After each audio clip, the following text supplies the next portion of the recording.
Rain had just begun to fall when the sound of metal tearing itself apart split the night.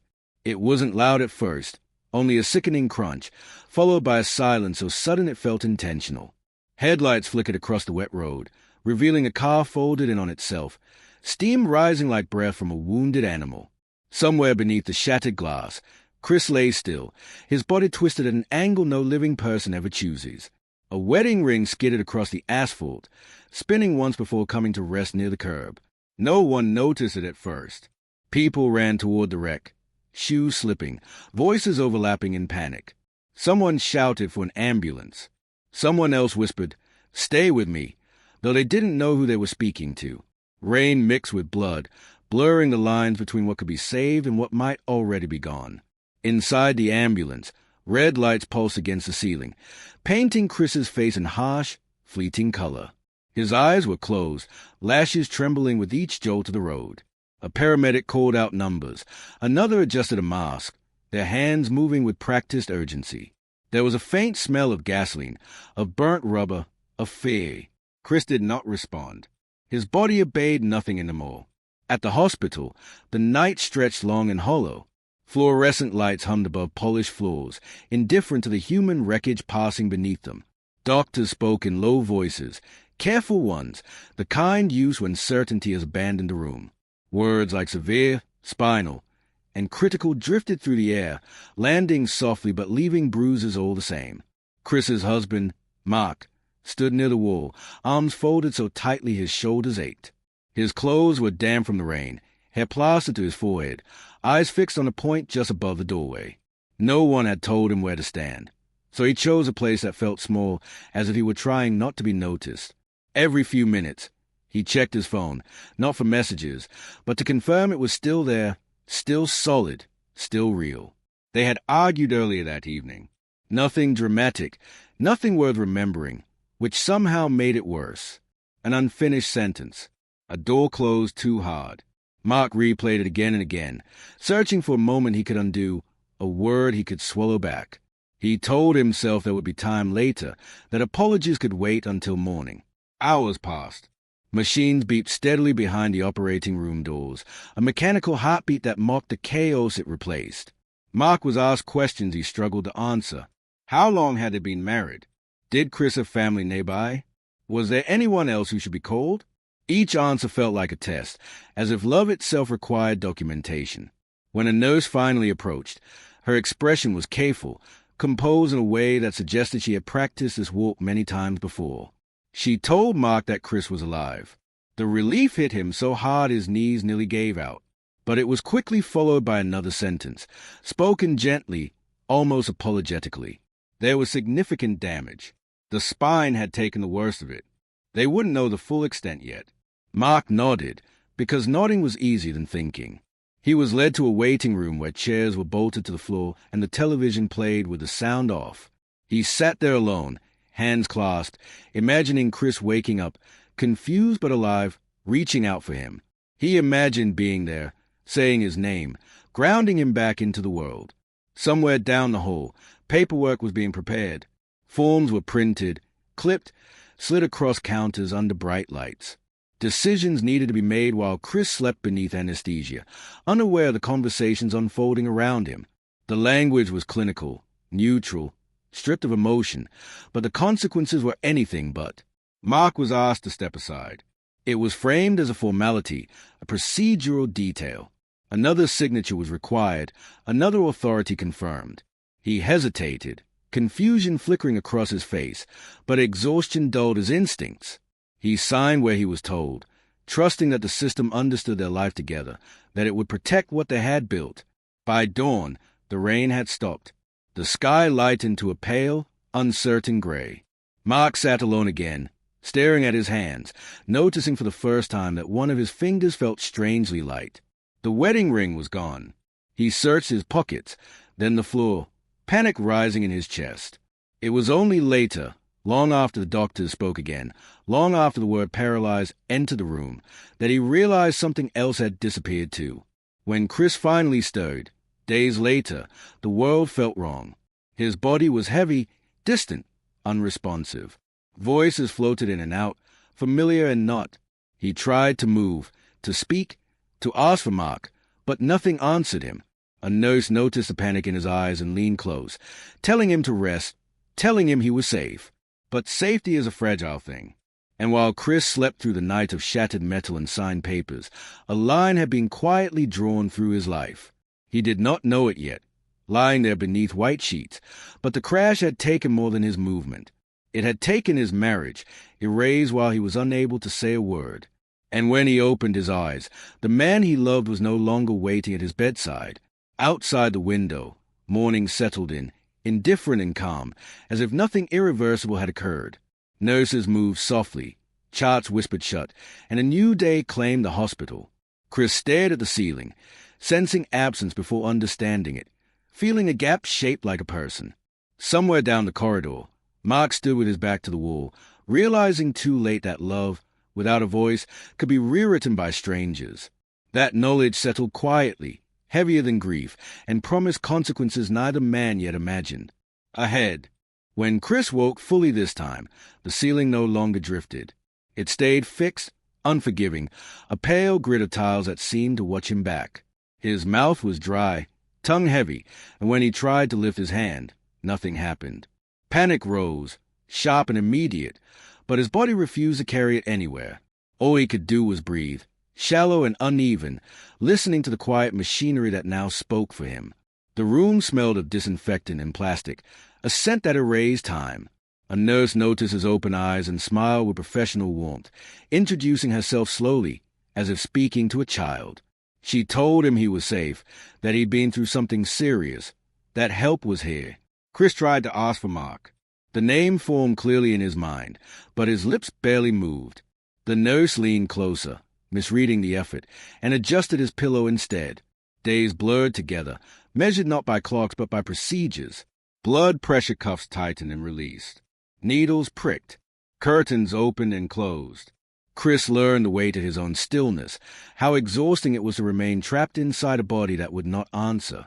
When doctors spoke, they did so over him, not to him, their words floating like were the reports he could not escape. Spinal injury, extensive damage, uncertain recovery. Each phrase landed, then stayed. Mark did not come. At first, Chris assumed it was timing, some delay explained by shock or sleep or logistics.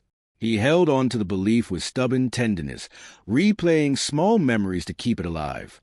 Mark's laugh when he burned toast, the way he reached for Chris's hand at crosswalks, the quiet rituals that made up a life. Surely, he thought, love would find its way back into this room. On the fourth day, a woman with kind eyes and a clipboard stood at the foot of the bed. She introduced herself as a social worker and asked questions that felt oddly misplaced. Did Chris have immediate family? Was there someone authorized to make decisions on his behalf? Her pen hovered, waiting. Chris tried again to speak, to signal, to insist. His throat produced only a strained sound. The woman nodded sympathetically, but the pen moved anyway. Later, a nurse explained what the forms meant, choosing words carefully. There had been changes, she said, adjustments. Certain authorities had shifted during his unconsciousness. She avoided specifics, as if naming them might bruise him further. Chris stared at her, confusion thickening into dread. When she finally mentioned the word marriage, her voice softened, almost apologetic. The truth arrived not as a blow but as a slow suffocation. Mark was no longer listed as next of kin. Their legal bond had been dissolved while Chris lay silent, his consent assumed unnecessary. The explanation came wrapped in policy and procedure, in language designed to sound reasonable. Chris felt something inside him give way, a quiet tearing more painful than the crash itself. He had survived impact and surgery, only to wake erased. Rehabilitation began soon after, relentless and impersonal. Therapists lifted and shifted him, encouraging movements his body could not perform. Sweat gathered at his temples as he strained, muscles burning with remembered purpose. Each failure felt public, witnessed by strangers who meant well but did not know him. Chris learned how humiliation could be gentle, how it could arrive disguised as encouragement. Nights were the worst. The ward quieted, lights dimmed, and the absence grew louder. Chris imagined Mark at home, in their kitchen, touching the empty space where another body should be.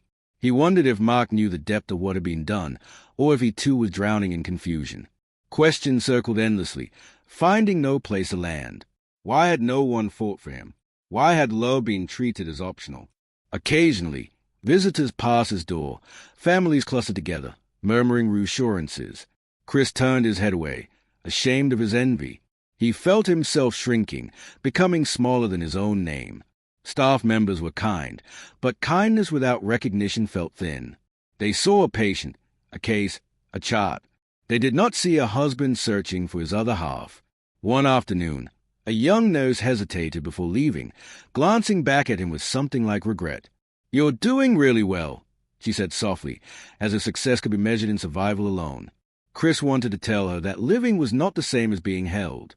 The words stayed trapped, heavy as stones. As the days stacked upon each other, Chris began to notice how easily the world moved on. Shift changes happened without ceremony. Meals arrived, were half eaten, then cleared away. Outside his window, traffic flowed, oblivious. The realization settled painfully. Systems were designed to continue, not to pause for individual loss. In that understanding, Chris felt both insignificant and suddenly alert. If no one stopped the machinery, then whatever had been taken from him would remain taken. The thought frightened him, but it also sharpened something inside, a quiet awareness that survival alone was not enough. By the end of the week, Chris understood the shape of his new reality. His body was changed, his voice diminished, his marriage gone. Yet beneath the grief, something else stirred, faint but persistent, a refusal.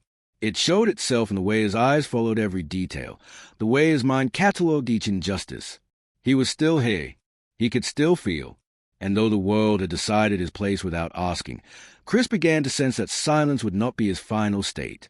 Somewhere beyond the ward's quiet walls, a reckoning waited, patient and unfinished. It lingered in the pauses between breaths, in the steady beeping that marked time, in the knowledge that waking up had only revealed the first loss.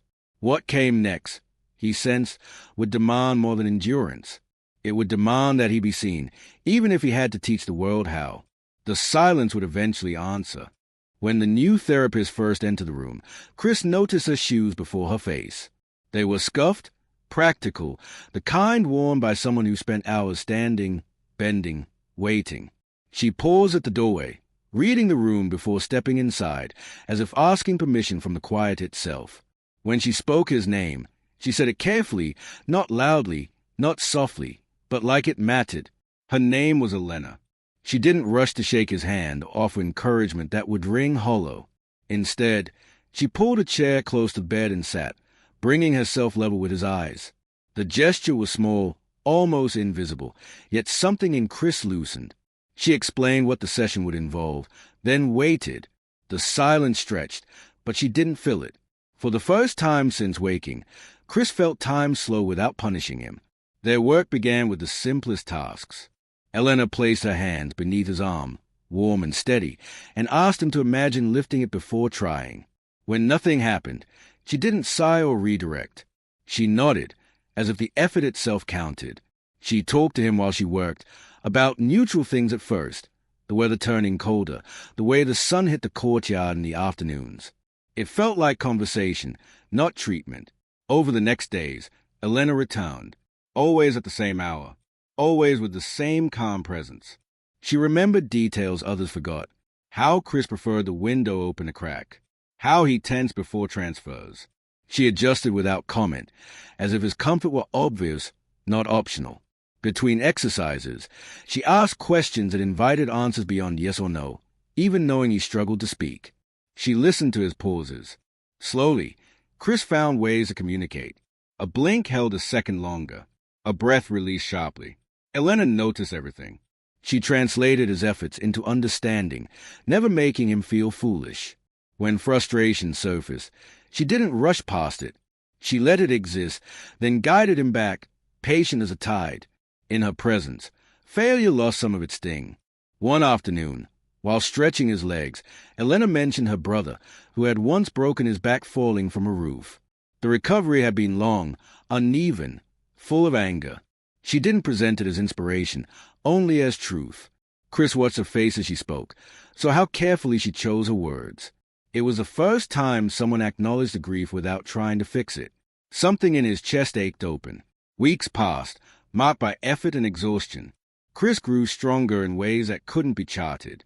He learned the geography of his altered body, its limits and surprises. Elena celebrated small victories without ceremony. A muscle twitch, a steadier breath. She also bore witness to setbacks, staying present when hope faltered. Trust settled between them, built quietly through repetition. One morning, Elena arrived carrying a folder she hadn't had before. She placed it on the table but didn't open it immediately. Instead, she asked Chris how he was sleeping. He managed a rasped answer, his voice thin but real. She smiled, not at the sound, but at the effort. Then she slid the folder closer, explaining that it contained information about patient advocacy, about rights and appeals. She framed it as an option, not a directive. Chris stared at the folder, heart quickening. Until then, survival had consumed him. The idea of challenging what had happened felt distant, almost forbidden. Elena didn't push. She told him she would help however he chose, that support came in many forms. Her certainty felt grounding. For the first time, the future hinted at shape. Their sessions grew more demanding. Pain became a constant companion, sharp and insistent. Elena guided him through it, teaching him how to breathe through waves of sensation without losing himself. She reminded him to rest, to forgive his body when it resisted. Sometimes, when exhaustion overtook him, she sat quietly until he was ready again. There was no rush, no quota to meet. Outside the therapy room, Chris noticed changes. He laughed once, surprising himself. He asked the nurse a question and waited for the answer. He began to feel less invisible, his presence asserting itself in subtle ways. Elena's influence extended beyond exercises. It reintroduced him to himself. The man beneath the injury stirred, cautious but alive. One evening, after a particularly difficult session, Elena lingered. The hallway lights dimmed as night staff took over. She asked, gently, if Chris wanted to talk about home. The word landed heavily. He hesitated, then nodded. The story emerged slowly, fractured by emotion and breath. He spoke of Mark, of love, of waking up alone. Elena listened without interruption, her face open, her hands still. When he finished, the room felt altered, charged with truth. Elena didn't offer platitudes. She acknowledged the cruelty of what had been done, naming it without anger. She said it shouldn't have happened. The validation struck deep. Chris felt seen in a way he hadn't since the crash. It was not healing, but it was shelter. Yet even as stability grew, tension crept in. Rumors filtered through staff conversations, administrative reviews, concerns about resources. Chris sensed movement beyond his reach, decisions being shaped again without him. Elena noticed a shift too, her expression tightening when certain names were mentioned. She reassured him with presence, but unease lingered like a draft. One afternoon, as they finished a session, Elena squeezed his hand, a brief, grounding pressure. "You're not alone," she said, simply. Chris held on to the words as she left, aware of how fragile safety could be. The room fell quiet again, but it was a different quiet now, filled with possibility and threat intertwined. He understood that kindness had opened the door, but what waited beyond it remained uncertain. Somewhere outside these walls, forces were already gathering, and the fragile peace he found would soon be tested. The calm before change settled, patient listening, as his future held breath. When the meeting finally came, it did not arrive with raised voices or slammed doors.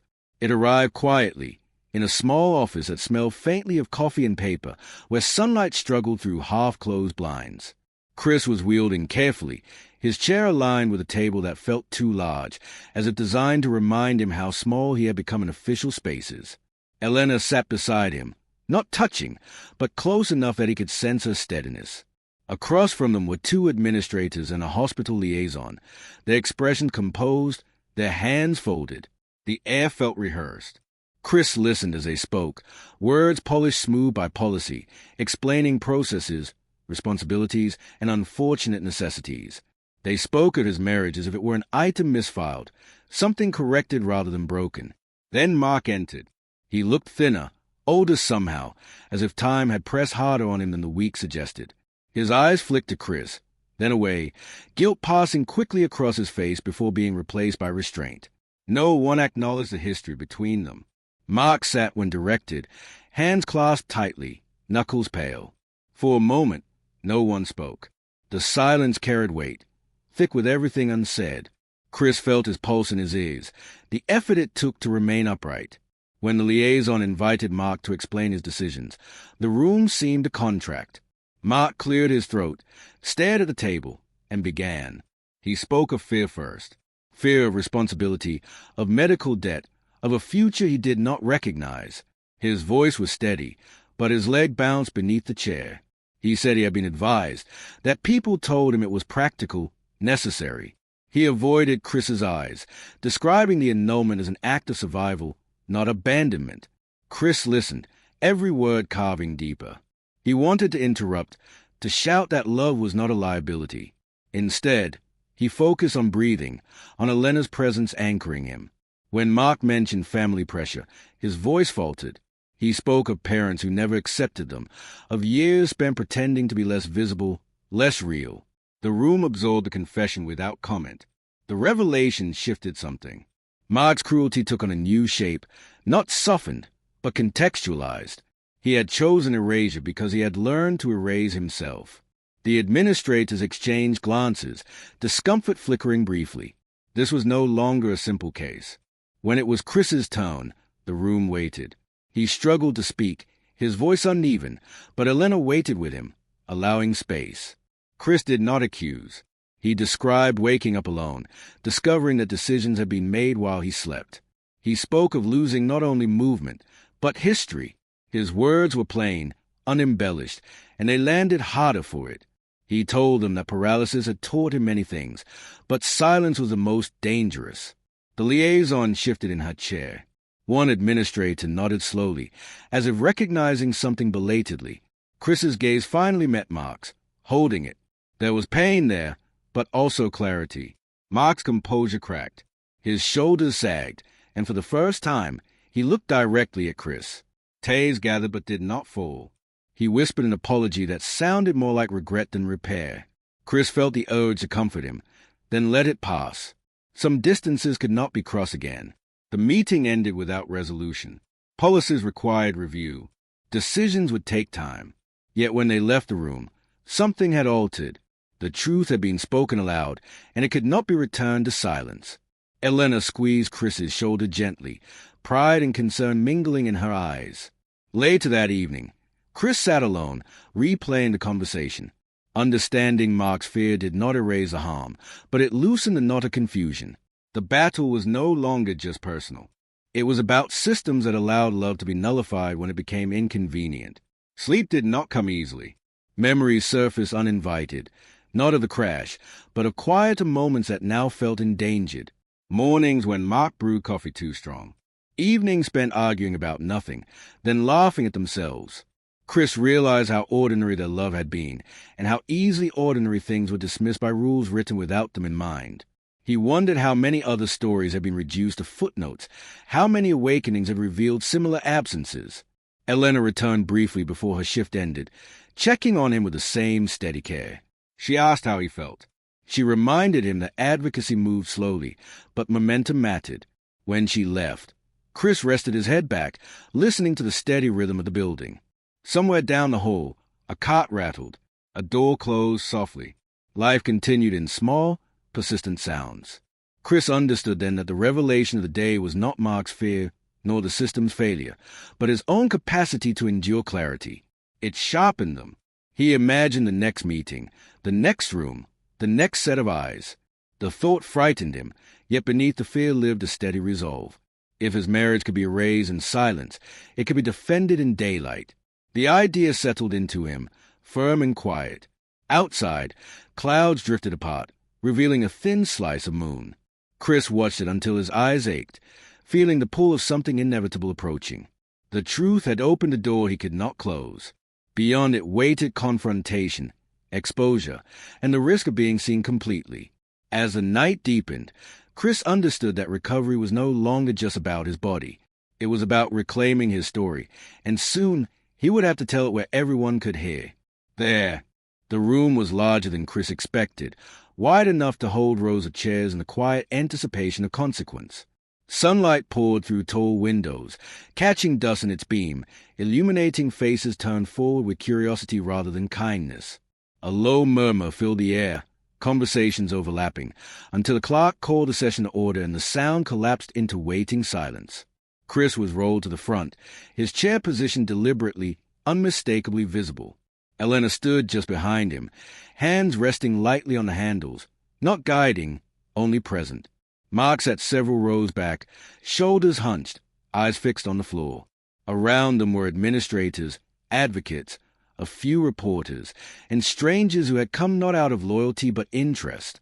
The weight of attention pressed in from all sides. The panel members introduced themselves, their voices formal, precise. They outlined the purpose of the hearing, the policies under review, the circumstances that had led them here. The language was neutral, but the stakes were not. This was not simply about procedure. It was about whether a life shared could be undone without consent, whether silence counted as permission. When Chris was invited to speak, the room seemed to lean forward. He adjusted his posture, feeling the familiar ache along his spine, grounding himself in sensation. Elena met his eyes briefly, a silent reminder that he was not alone. He took a breath, slow and measured, then began. His voice was not loud, but it carried. He spoke of waking up unable to move, of discovering that while his body lay helpless, his marriage had been legally erased.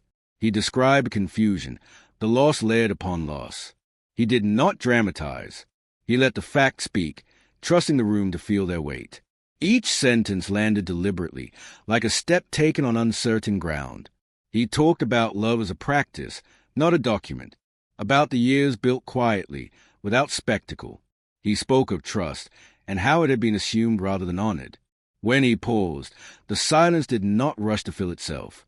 People listened, some with brows furrowed, others blinking rapidly, absorbing what could no longer be ignored. A representative responded, citing policy, precedent, the need for clarity during medical crises. Her words were careful, but her discomfort showed in the tightness of her jaw. Chris listened, nodding once, acknowledging the framework without accepting its absolution. When he replied, he asked a simple question: who protects a person without a voice? The room held its breath. Mark was invited forward next. He rose slowly, eyes darting toward Chris before settling somewhere in the middle distance. His testimony was halting, stripped of earlier justifications. He admitted fear, confusion, the influence of voices that told him practicality mattered more than principle. He did not excuse himself, but neither did he fully condemn his actions. It was enough to reveal the fracture, not enough to mend it. As Mark spoke, Chris studied him, noting the familiar gestures that now felt distant. He felt sorrow, but not regret for standing here. The story was bigger than them now. It belonged to everyone who had ever been rendered invisible by convenience. Questions followed from the panel. Some were sharp, others sincere. Each answer peeled back another layer, exposing gaps in the system that had seemed invisible until now. An advocate cited similar cases, patterns emerging where none had been officially acknowledged. The air shifted. This was no longer an isolated incident. Chris felt fatigue creep in, but he pushed through it, buoyed by something steadier than adrenaline. When he spoke again, it was to emphasize dignity. He explained that survival was not enough if identity could be stripped away without recourse. He asked for safeguards, for recognition, for the simple assurance that love carried weight even when inconvenient. The crowd responded not with applause, but with silence, deep and attentive. In that quiet, Chris sensed movement, a recalibration happening in real time. People exchanged glances. Notes were taken. The clerk cleared her throat, signaling the session's end. Deliberations would follow, decisions deferred. As the room emptied, Elena leaned close, her voice low. "You did that," she said, not as praise, but as fact. Chris exhaled, tension releasing from his shoulders. Mark passed him without stopping, his face unreadable. There was no closure there, only distance acknowledged. Outside, the day had shifted. Clouds gathered, the light dimming as if preparing for rain. Chris was wheeled onto the steps, pausing to take in the sky. Reporters lingered nearby, waiting for comment, but Elena guided him away, sensing the limit of his strength.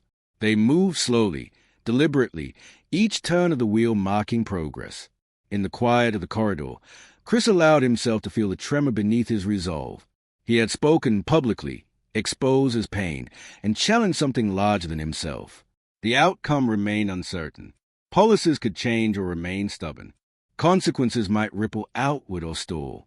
Yet as he rested his hands in his lap, Chris recognized a shift within. He was no longer waiting to be rescued.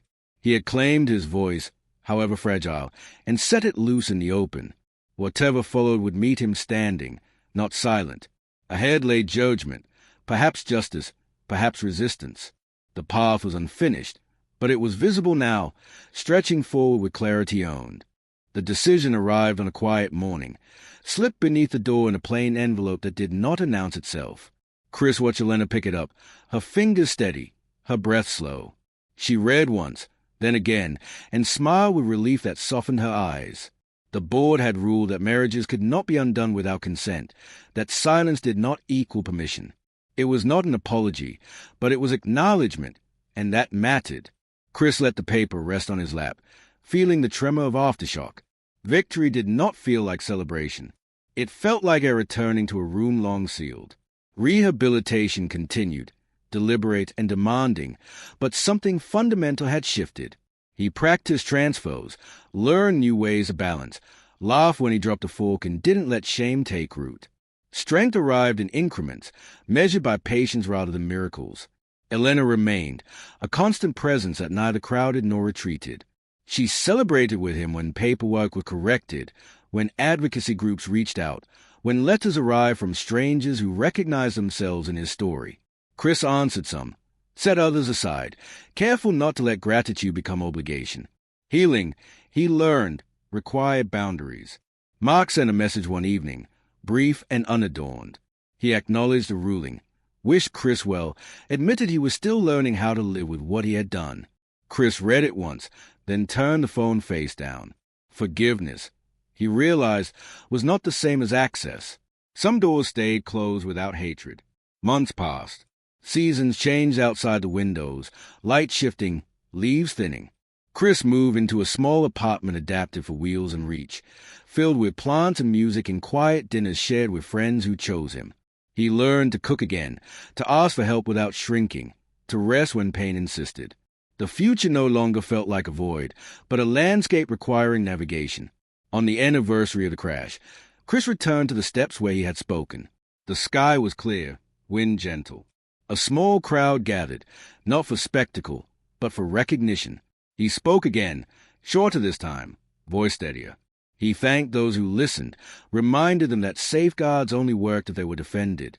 Applause rose, then settled into something quieter, resolve. Afterward, Elena stood beside him, smiling into the sun. She told him she was transferring to another city, a promotion earned. The news stung, then warmed. They hugged, careful and familiar. "You'll keep going," she said. Chris nodded, knowing that constancy had taught him how to continue. That night, alone in his apartment, Chris opened the window and listened to the city. He thought of the man he had been, the husband erased by procedure, and the man he was becoming, visible by choice. The past remained, but it no longer owned him. He rolled to the mirror, met his reflection, and smiled, small but sure. In the weeks that followed, Chris accepted invitations he once would have declined, speaking at hospitals, classrooms, and council chambers where fluorescent lights buzzed and folding chairs scraped floors. He told the story carefully, not to inflame, but to illuminate, choosing details that returned dignity to those omitted by footnotes. He described how power hid in forms, how mercy required witnesses, how presence could change outcomes before harm hardened. Each room offered resistance and relief, questions sharp as splinters and nods slow with recognition. He learned to pace himself, to leave before fatigue stole his voice, to accept water and quiet without apology. Advocacy did not replace grief, it organized it. On days when memories surged, he returned home and let music fill the rooms, a low hum that steadied breath. Friends cooked, argued about films, laughed too loudly, then washed dishes without being asked. Care, he realized, was a choreography learned together. The system responded unevenly. Some officers moved swiftly, drafting guidance, training staff, embedding consent where assumption once lived. Others resisted, citing tradition and risk. Chris showed up anyway, steady and specific, his chair a reminder that abstraction always touched bodies. He learned which battles to fight now and which to cede for later, patience sharpened by consequence. One afternoon, a letter arrived from a nurse who had watched him wake. She wrote that the new protocol would have changed his night, that she carried the lesson forward.